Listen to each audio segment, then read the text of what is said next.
आप सभी को झारखंड नोटबुक में हार्दिक स्वागत है। इस सेशन में हम लोग बात करेंगे जेएसएससी पीजीटी का रिजर्वेशन को लेकर के। यानी कि अगर आप रिजर्वेशन का लाभ लेने चाहते हैं और अगर झारखंड का मूल निवासी है तो आपको जो है स्थानीय प्रमाण पत्र यानी कि लोकल रेजिडेंशियल सर्टिफिकेट और कास्ट सर्टिफिकेट प्रोड्यूस करना होगा। तो ये जो caste certificate and local residence certificate ये कब तक का होनी चाहिए और कहाँ से निकली होनी चाहिए उसके बारे में आपका डिटेल्स यहाँ डाउट क्लियर हो जाएगी। तो आरक्षण की दावा करने के लिए ऑनलाइन फॉर्म में ही आप अप्लाई कर देंगे कि आप BC1, BC2, SC या ST कैटेगरी से बिलोंग करते हैं।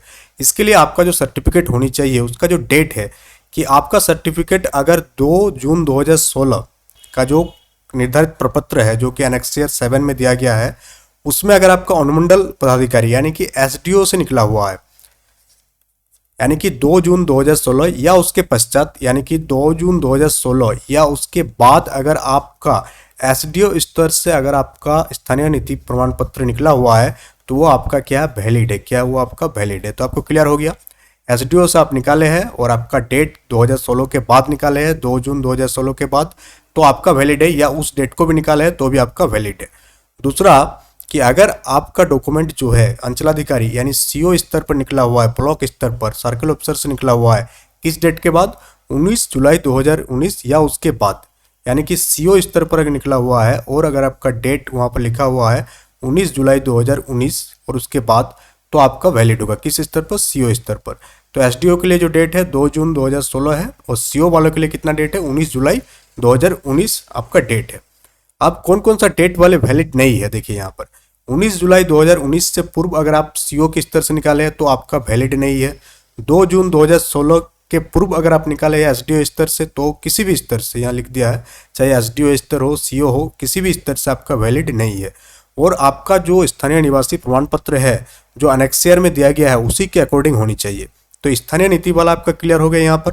अब नेक्स्ट आपको बताते हैं जाति प्रमाण पत्र को लेकर क्या है।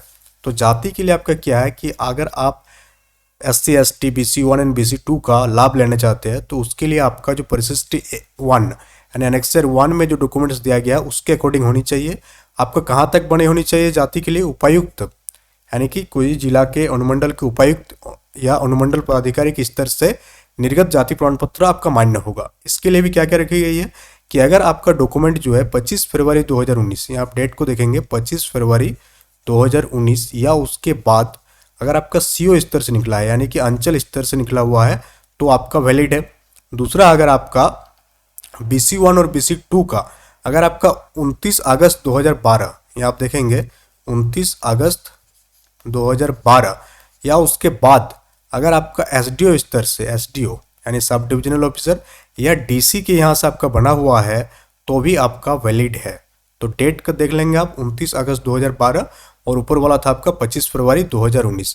तो ये दोनों डेट को आप ध्यान रखेंगे पर दोनों डेट में जो ऑफिस का मेंशन है वो अलग अलग है। 29 अगस्त 2012 के बाद वाला वैलिड कब होगा? अगर आप SDO और DC से निकाले हैं और 2019 में अगर आप निकाले हैं 25 फरवरी 2019 में तो आपका CO स्तर वाला भी आपका वैलिड होगा।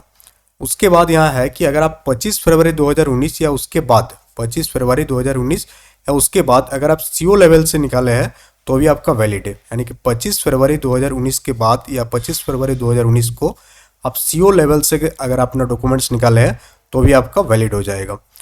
तो 25 फरवरी 2019 से पहले अगर आप अंचलाधिकारी से निकाले हैं तो आपका मान्य नहीं होगा। ये सारे आपका क्लियर हो गया। तो इससे रिलेटेड जो भी डाउट था हम यहाँ पर आपका क्लियर कर दिए। दूसरा यहाँ पर एक चीज़ बहुत कोई अपना फादर वाला सबमिट कर देते हैं तो पिता के आधार पर जो भी आप जाति प्रमाण पत्र निकालेंगे वो क्या होगा? मान्य होगा। यानी पिता के आधार पर निर्गत जाति प्रमाण पत्र ही मान्य होगा। उसके बाद शैक्षणिक कार्य सेना में भर्ती के लिए निर्गत जाति प्रमाण पत्र जो होगा मान्य नहीं होगा। यानी कि आपका जो होनी चाहिए वो फॉर द एम्प्लॉयमेंट पर्पज होनी चाहिए। ऊपर में लिखा रहता है आप कोई भी सर्टिफिकेट आप निकाले होंगे तो उसके ऊपर में आपका लिखा होगा कि अब किस प्रयोजन के लिए है तो वहाँ साफ साफ लिखा होनी चाहिए किसके लिए, नियोजन के लिए या बोध के लिए, दोनों भी रहता है। कोई कोई सर्टिफिकेट में नियोजन के लिए भी लिखा रहता है और साथ साथ लिखा रहता है कि आप एजुकेशनल इंस्टीट्यूट में एडमिशन लेना चाहते हो तो भी आपका एलिजिबल है। तो बोथ द केसेस आपका ये सारे केसेस जो टर्म्स एंड कंडीशन है ये मैच होनी चाहिए। अगर ये सारे अगर मैच हो रही है तो फिर आपको डॉक्यूमेंट्स निकालने की कोई ज़रूरत नहीं है। बट अगर मैच नहीं हो रही है तो आप जो है इसका लाभ नहीं ले पाएंगे। तो ये सारी चीज़ों को आप ध्यान में रखते हुए फॉर्म को फिलअप कीजिएगा। तो दैट्स ऑल फॉर टुडे। बाकी प्रिपरेशन के लिए आप चैनल से जुड़े रहिएगा। टाइम टू टाइम आपको क्लासेस अपडेट होती रहेगी।